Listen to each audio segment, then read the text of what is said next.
कहते हैं डोंट जज a book by its cover.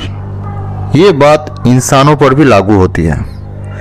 किसी भी इंसान को देखकर हम समझ नहीं सकते कि उसके अंदर क्या चल रहा है। जैसे कि एक हंसमुख इंसान को देखकर हम ये नहीं समझ सकते कि उसके अंदर कितना अंधेरा जमा हुआ है। इस अंधेरे के अंदर कुछ भी हो सकता है, या तो वो दुख हो सकता है, या फिर कोई दर्द, या फिर कोई अनजान खतरा, जो कि धीरे धीरे उस अंधेरे के अंदर पल के बड़ा होता है।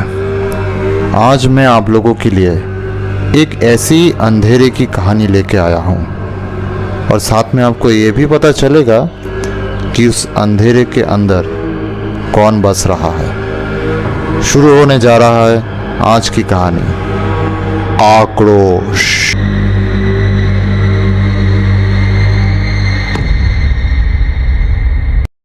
बहुत दिनों से रीनी अपने मायके गई हुई है। रंजन, जो कि रीनी का पति है, वो इसी वजह से घर पे अकेला ही है। रंजन के माता पिता कई साल पहले ही गुजर चुके हैं। जी नहीं, रंजन और रीनी, इन दोनों का कोई औलाद नहीं है। इसी वजह से बहुत दिनों से ही रंजन घर पे अकेला ही है। हर रोज़ की तरह सुबह उठता है, अपने रोज़ के काम करता है और उसके बाद ऑफिस चला जाता है। पूरा दिन एक तरफ से काम के बीच में ही उसका वक्त गुजर जाता है। रीनी फ़ोन करके बात करती है ज़रूर, लेकिन रंजन को कुछ समझ में नहीं आता कि आजकल रीनी उसे नज़रअंदाज करने लगी है। कभी भी खुद से फ़ोन नहीं करती और ना ही खुद से कभी रंजन का हालचाल पूछती है। इसकी कोई वजह रंजन को ना ही पता थी और न ही पता चल पा रही थी। उस दिन था शनिवार।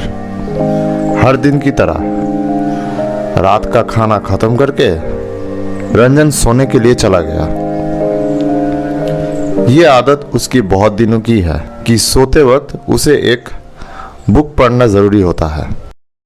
पढ़ते पढ़ते पता नहीं उसकी कब आंख लग गई थी, लेकिन अचानक एक आवाज़ से उसकी नींद टूट गई। पूरे घर में जैसे कोई झुमके की आवाज़ गूंज रही हो।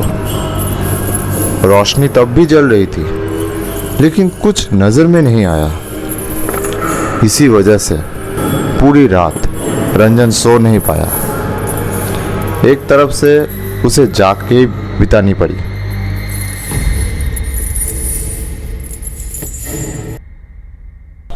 इसी तरह ही कुछ दिन बीत गए, लेकिन रंजन ने रीनी को कुछ बताया नहीं, क्योंकि रीनी रंजन की उस तरह से हालचाल पूछती ही नहीं थी। जब भी घर आने की बात उठती थी, तब कोई ना कोई बहाना देकर बात को टाल देती थी। जो भी हो, रंजन अब अपने कमरे में सो नहीं पाता, उसे दूसरे कमरे में सोना पड़ता है। लेकिन वो आवाज़ वहाँ पर भी उसका पीछा करती है।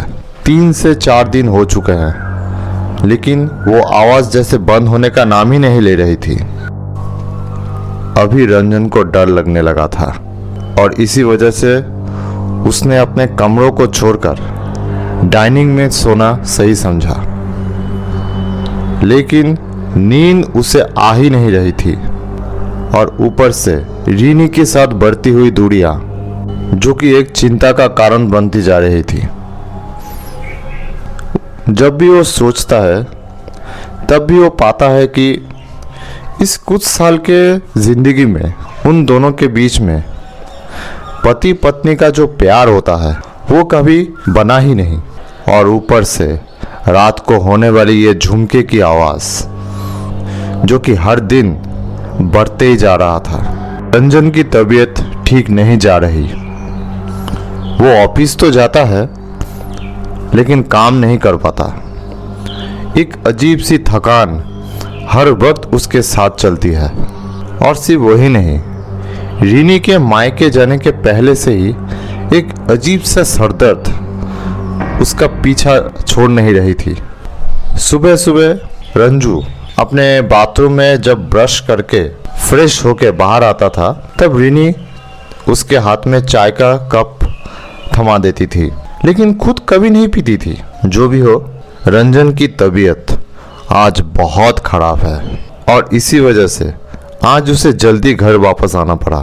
पता नहीं उसे क्या हुआ, उसने रीनी को फोन लगा दिया। कई बार फोन बजने के बावजूद रीनी ने फोन रिसीव नहीं किया। तब थक हार के फोन रखकर रंजू जैसे अपने बरामदे में आया, तब उसकी नजर गई बरामदे के ऊपर पड़ी हुई एक चिट्ठी के ऊपर। उसे हाथ पे लेकर पता चला कि वो चिट्ठी रंजन को ही लिखी गई है। उस चिट्ठी को पढ़ते हुए रंजन के सर पर जैसे नुकीले खंजरों की बारिश होने लगी। वो चिट्ठी रीनी ने लिखी थी। उस चिट्ठी में रीनी ने कहा था कि वो और रंजन के साथ एक छत के नीचे नहीं रह सकती। इस बिना नाम के, बिना जज्बात के रिश्ते को वो और नहीं झेल सकती। वैसे रीनी का कोई और था या नहीं, ये उसने खुलकर बताया नहीं था, लेकिन उसने ये बात जरूर कही थी कि रंजन उसे कभी भी पसंद था ही नहीं। असल में उसका मानना था कि रंजन के साथ उसका स्टेटस मेल नहीं खाता। वो रंजन से भी बहुत ही ऊंचे लेवल का पति ढूंढ सकती है, और सिर्फ ढूंढ ही नहीं सकती कि वो ऐसे ही आदमी को डिजर्व करती है। उसने शादी तो की थी, लेकिन वो सिर्फ और सिर्फ परिवार के दबाव की वजह से। इसीलिए वो इसी वक्त इस रिश्ते को ख़त्म करना चाहती है। 2 दिन बाद उसके घर से कुछ लोग आएंगे। रंजन के घर पर रीनी का कुछ पसंदीदा सामान रखा हुआ है, जिसका लिस्ट भी उसने उस चिट्ठी के साथ भेज दिया था, वही लेने के लिए। ये चिट्ठी पढ़ते ही रंजन के सर पर जैसे आसमान टूट पड़ा। क्या करना चाहिए क्या नहीं, कुछ समझ में नहीं आ रहा था, लेकिन इतना जरूर समझ में आया था कि इस रिश्ते को बचाना मुमकिन नहीं है। फिर भी उसने कई बार रीनी को फोन लगाया, लेकिन उस तरफ से कोई आवाज नहीं आई। मजबूर होकर उसने रीनी के रिश्तेदारों को भी फोन लगाया, लेकिन उन लोगों ने भी कोई ना कोई बहाना देकर फोन काट दी। रंजन के सामने ये पूरा मामला अब बिल्कुल पानी की तरह साफ हो चुका था। अब और कोई रास्ता भी नहीं था। इसीलिए उसने रीनी के दिए हुए लिस्ट के मुताबिक जितने भी सामान थे, उन सामानों को पैक करना शुरू किया। और पैक करते वक्त उसने देखा वो जिस पलंग पर सोता था, उसके एक पहिए पर कुछ लाल रंग लगा हुआ है, जैसे किसी ने सिंदूर लगा के रखा हो, और वो भी एक ही पहिए पर। जो भी हो, किसी तरह उसने सारा सामान पैक किया, और पैक करते वक्त उसे और भी 2 अजीब सी चीजें मिली। उन दोनों चीजों को उसने छिपाकर अलग करके रखा। रात में वो बिना कुछ खाए ही सो गया। आज पता नहीं वो आवाज पहले से भी जोर से हो रही थी। अगले दिन रीनी आई और अपनी चीजें लेकर चली गई। नहीं, रंजन ने उसे एक बार के लिए भी नहीं रोका, क्योंकि रंजन को समझ में आ चुका था, जिस इंसान को इंसान से ज्यादा चीजें पसंद आती है, जिस इंसान को रिश्ते से ज्यादा स्टेटस प्यारी होती है, उसके दिल में रिश्तों को लेकर कितने जज्बात होंगे, वो अच्छी तरह से समझ में आता है। इसी वजह से रंजन सिर्फ पत्थर की मूर्ति बनकर खड़ा रहा, और रीनी लिस्ट देखकर एक एक चीज देखने लगी। और आखिर में रीनी और उसके घर से आए हुए लोग का सारा सामान लेकर चले गए और पीछे छोड़ गए घर के कोने में एक अंधेरा, जिस अंधेरे के बीच में रंजन को नजर आ रही थी पिछले 1 साल की जितनी भी यादें थी वो सब। आज इन सब की वजह से रंजन ऑफिस नहीं गया। उसने तय किया कि शाम से पहले वो किसी अपने या फिर किसी अच्छे दोस्त के पास जाएगा। ये सोचते ही उसको एक आदमी की याद आई। काम के सिलसिले में ही उससे उसकी मुलाकात हुई थी। पता नहीं आज उस आदमी की बड़ी याद आ रही है। जब रंजन उसके घर पहुंचा तब शाम हो चुकी है। रंजन को देखकर वो आदमी खुश तो हुआ, लेकिन साथ में उसे थोड़ा अजीब भी लगा, क्योंकि पहले भी उसने रंजन को कई बार आने के लिए कहा था, लेकिन रंजन ने नकार दिया था। आज रंजन को आते देख और वो भी ऐसी वक्त पर वो थोड़ा हैरान तो ज़रूर हुआ, लेकिन उसने रंजन को अच्छी तरह से खातिरदारी की और उसे घर पर ले जाकर बिठाया। अब आपको तो पता ही है कि दुख हमेशा बांटने से कम होती है, और इसी वजह से रंजन ने भी बातों ही बातों में अपने साथ हुई सारी घटना उसे बता डाली, खासकर वो झुमके की आवाज़ और साथ में पहिए पर लगा हुआ वो लाल रंग और आखिर में वो 2 अजीब सी चीज़ें। ये सब सुनने के बाद पता नहीं उस आदमी को क्या समझा, उन्होंने रंजन को वो दोनों अजीब सी चीज़ें उनके पास लाने के लिए कहा और रंजन राज़ी भी हो गया। उसके बाद रात को वो घर वापस आया। आज और जाने को मन नहीं कर रहा, वैसे भी बहुत रात हो चुकी थी और पूरा दिन उसके साथ जो हुआ उसके बाद बहुत थका हुआ था, इसीलिए वो सो गया और उस खाली घर में रंजन का साथ देने लगा वही झुमके की आवाज़। अगले दिन रंजन शाम से पहले उस आदमी के घर पहुंचा और साथ में वो दोनों अजीब सी चीज़ें लेकर। रंजन को पता था कि उस आदमी के पास अजीब सी शक्तियां थी और इसी वजह से उन्होंने पहले भी ऑफिस के बहुत सारे लोगों की मदद भी की थी। जो भी हो, वो दोनों चीज़ें देखते ही उनको सारी बात समझ में आ गई और उसने कहा कि ऊपर वाले की बहुत कृपा है कि रंजन आज बच गया। लेकिन रंजन को कुछ समझ में नहीं आ रहा था। उन्होंने रंजन को एक चीज़ दी और कहा बाजार से एक और चीज़ खरीद कर लाने के लिए। रंजन ने वैसा ही किया और उन दोनों चीज़ों को मिलाकर उस आदमी ने एक मिश्रण तैयार किया और रंजन से कहा इसे पूरे घर में फैला देना, लेकिन एक खास तरीके से। और साथ में उन्होंने रंजन को वो तरीका सिखाया और कहा कि रात में अपने सारी खिड़कियां खोल के रखना। इसके अलावा भी उसे बर्तन गिरने की भी आवाज़ आ सकती है। चाहे कुछ भी हो जाए, रंजन बिल्कुल ना डरे। रंजन ने उसी रात बिल्कुल वैसा ही किया जैसा उस आदमी ने कहा था और उस आदमी के कहने के मुताबिक रात में उसे बर्तन गिरने की भी आवाज़ सुनाई दी। अगले दिन सुबह सुबह रंजन ने वो मिश्रण और वो दोनों अजीब सी चीज़ों को ले जाकर नदी में बहा दिया और शाम से पहले ही फिर से उस आदमी के पास जाके पहुंचा। उन्होंने फिर बोलना शुरू किया।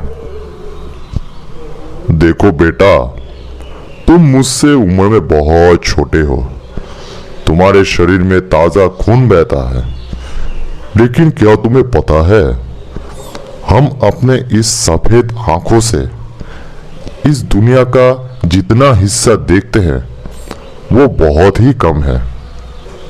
कोई इस बात को मानता है और कोई नहीं मानता। तुम्हारी पत्नी कभी भी तुम्हारी थी ही नहीं। उसने तुमसे शादी की थी सिर्फ अपने परिवार वालों के दबाव में आकर, और इसी वजह से उसके अंदर जमी हुई थी एक गुस्से से भरा आक्रोश का अंधेरा। लेकिन आर्थिक स्थिति को ध्यान में रखते हुए वो तुम्हें पूरी तरह से नकार भी नहीं पा रही थी, जिस वजह से उसके अंदर का ये अंधेरा उसके अंदर एक भयानक जानवर का जन्म देता है। मन बोल रहा था मुझे आजादी चाहिए, और दिमाग कह रहा था मुझे पैसा भी चाहिए। इसी वजह से उसने बहुत ही चालाकी से अलौकिक रास्ता चुना। तुम जो दो चीज मेरे पास लाए थे उनमें से एक था एक बहुत ही साधारण पानी का बोतल जिसका आधा पानी गायब था। असल में तुम्हारी पत्नी हर रोज तुम्हें उसी पानी का थोड़ा थोड़ा हिस्सा चाय के साथ पिला रही थी, लेकिन तुम्हें बिल्कुल पता नहीं चली। और देखो, तुम्हारी पत्नी ने चाय बहुत पहले ही छोड़ दी थी। तुमने मुझसे वो कहा था, याद है ना? असल में वो पानी जहरीला था जो तुमने आधा अपने अंदर डाल लिया था। इसी वजह से हमेशा तुम्हारा शरीर थका हुआ रहता है और तुम्हारे सर में दर्द रहता है। ये तो गया शारीरिक हमला। अब आते हैं दूसरे चीज पर। ये चीज उसने मंगवाई थी ताकि तुम्हें पूरी तरह से मानसिक तौर से तोड़ मरोड़ के रख दिया जाए। तुमने जो चीज लाई थी वो था एक मरे हुए औरत का बालों का गुच्छा। ये दोनों चीजें उसने जरूर किसी दुष्ट आदमी से हासिल किया था। तुम्हारे पलंग के पहिए पर जो लाल रंग था ये वही दुष्ट प्रक्रिया का एक हिस्सा था।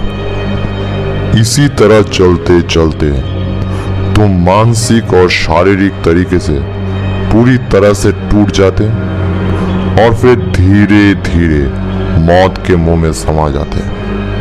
और ऐसा करते ही रीनी को एक अजीब सा सुकून मिलता, और वो था तुम्हारे समान योग्य होने के बावजूद उसे नौकरी नहीं मिली। इसी वजह से तुम्हारे ऊपर जो आक्रोश था वो मिट जाता।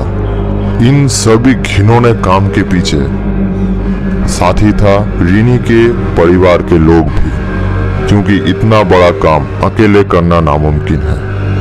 याद करो, जब भी तुमने उनके परिवार वालों को फोन करने की कोशिश की तब भी कोई ना कोई बहाना करके उन लोगों ने फोन काट दिया था। और वो जो झुमके की आवाज ये वही औरत की थी। वो औरत हर रात को तुम्हारे पूरे घर में घूमती थी। वैसे अभी डरने की कोई बात नहीं, क्योंकि वो प्रेतात्मा जा चुकी है और जाने से पहले उसने बर्तनों को फेंककर अपने जाने का संकेत भी दे दिया है। अभी तुम पूरी तरह से मुसीबत से बाहर हो। और एक बात सुन लो, बहुत जल्दी रीनी तुम्हें डिवोर्स के लिए एक चिट्ठी भेजेगी। तैयार रहना। ये सब सुनने के बाद रंजन अपने घर वापस आ गया, और अंदर घुसते ही उसे ऐसा लगा जैसे कि वो पूरा घर बिल्कुल पहले जैसा हो गया है। कोई दुष्ट हवा जैसे बाहर निकल गई हो। एक अजीब सी शांति। बस उसे एक ही चीज अजीब लग रही थी कि किसी इंसान के अंदर जमा हुआ अंधेरा इतना भयानक, इतना जहरीला कैसे हो सकता है कि उसे खून का प्यासा बना दे, और वो भी अपनों का। ये सब कुछ सोचते सोचते आज रंजन सो गया, और सोते ही उसे बहुत गहरी नींद आ गई। अगले दिन उसे उठने में थोड़ी देर हो गई। अब इतने दिनों बाद अच्छी नींद आई है तो फिर जाहिर सी बात है। सबसे बड़ी बात कि उस आदमी के कहने के मुताबिक हर रात जो झुमके की आवाज़ होती थी वो अब बंद हो चुकी है। फ्रेश होने के बाद जैसे रंजन ने चाय पीने के लिए कप अपने हाथ में लिया, उसी वक्त कॉलिंग बेल की आवाज़ होने लगी। कुछ बार बेल बजने के बाद रंजन ने जैसे दरवाज़ा खोला तब उसने देखा उसके सामने एक अनजान आदमी खड़ा है और उसने कहा, भैया मैं कोर्ट से आया हूँ।